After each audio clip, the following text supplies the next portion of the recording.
सभी को जय मसीह की एंड प्रेज द लॉर्ड। मैं प्रभु यीशु मसीह के मधुर नाम से आप सभी भाई बहनों का स्वागत करते हैं एंड वेलकम करते हैं।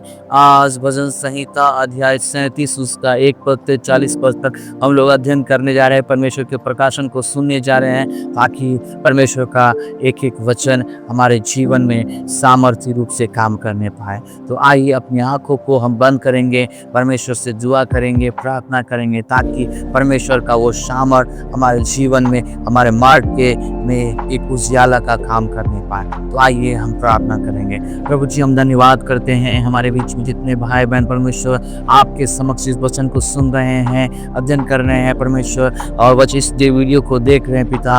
हम प्रार्थना करते हैं उनके जीवन में एक अद्भुत काम होने दे पिता। यह वचन उनके जीवन में एक सफलता का कारण होने के लिए, एक अनुग्रह का कारण होने के लिए, एक परमेश्वर वरदान का कारण होने के लिए, एक आशीष का कारण ठहरने के लिए उनके और परिवार के जीवन में आप अनुग्रह करें, दया करें पिता। धन्यवाद करते पिता। इस वचन से बोलिए और बातचीत कीजिए यीशु मसीह के नाम से, आमीन। आज का मुख्य विषय है धर्मी और दुष्ट का अंत। हाँ हमारे प्रिय बहन भाइयों, आज भजन संहिता 37 का 7 कहती है मुख्य वचन में, चुपचाप यहोवा की बाट जो और उसके सामने धीरज धर, अपने मार्ग में सफल होने वालों से और दुष्ट युक्ति करने वालों से मत उड़। हाँ हमारे प्रिय बहन भाइयों, हम भजन संहिता 37 दाऊद का एक गहरा आध्यात्मिक संदेश है।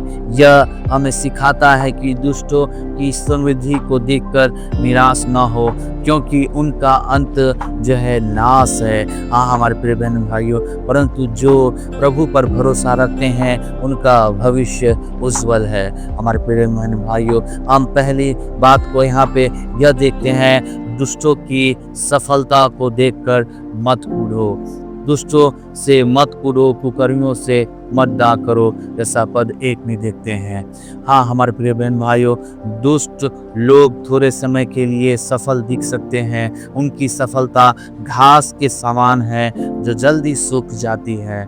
हमें उनकी ओर देखकर अपना विश्वास नहीं खोना चाहिए हमारे प्रिय बहन भाइयों। और दूसरी बात हम यहाँ देखते हैं, यहोवा पर भरोसा रखें।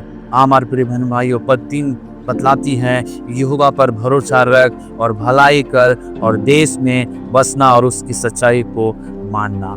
हमारे प्रिय बहन भाइयों, परमेश्वर पर भरोसा ही हमारी सुरक्षा है।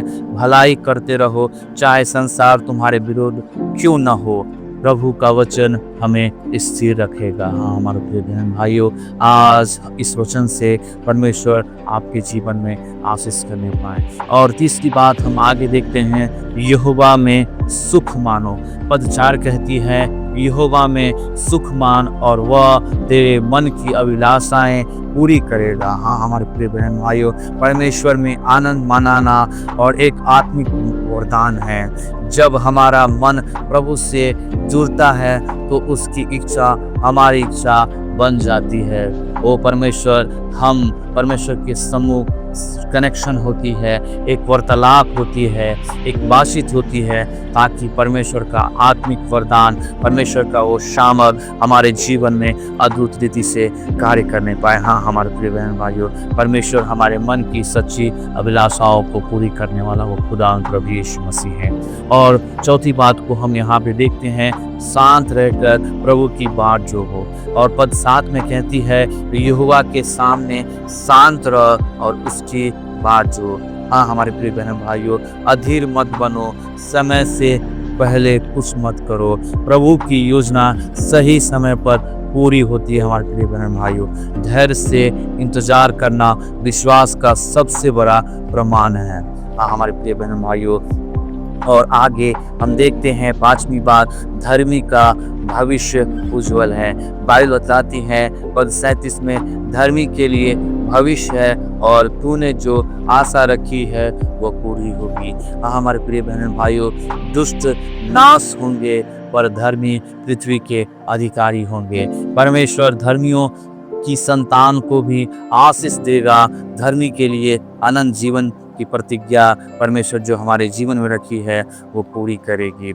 हाँ, हमारे हमारे प्रिय बहन भाइयों, आज हमें और आपको इस अध्याय से सीखने की आवश्यकता है। हमें हमें इस अध्याय यह सिखाता है कि दुष्टों को देखकर ईर्ष्या ना करें, प्रभु पर भरोसा और उसकी इच्छा को माने। हम परमेश्वर की आवाज़ को सुने और उसको पहचाने, भलाई करते रहें और धैर्य रखें, यहोवा में आनंद मानाएं, और क्योंकि वही हमारी सच्ची शांति है, सच्चा प्रेम है, सच्चा उसके अनुग्रह है।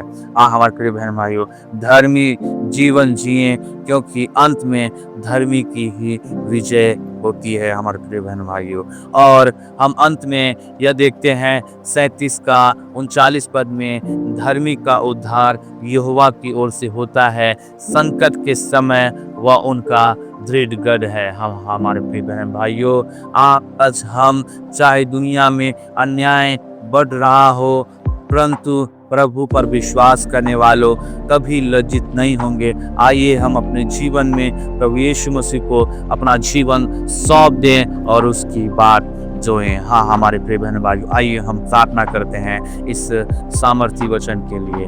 प्रभु जी, हम धन्यवाद करते हैं कि परमेश्वर आपने हमें इस वचन से बोला और बातचीत किया है। जितने भाई बहन इस वचन को सुने हैं प्रभु जी, उनके जीवन में यह वचन एक सामर्थी रूप से काम करने की हम प्रार्थना करते हैं। हम धन्यवाद करते हैं पवित्र आत्मा, हमारे हृदय को स्थिर कर, क्योंकि हम दुष्टों को देखकर विचलित ना हो।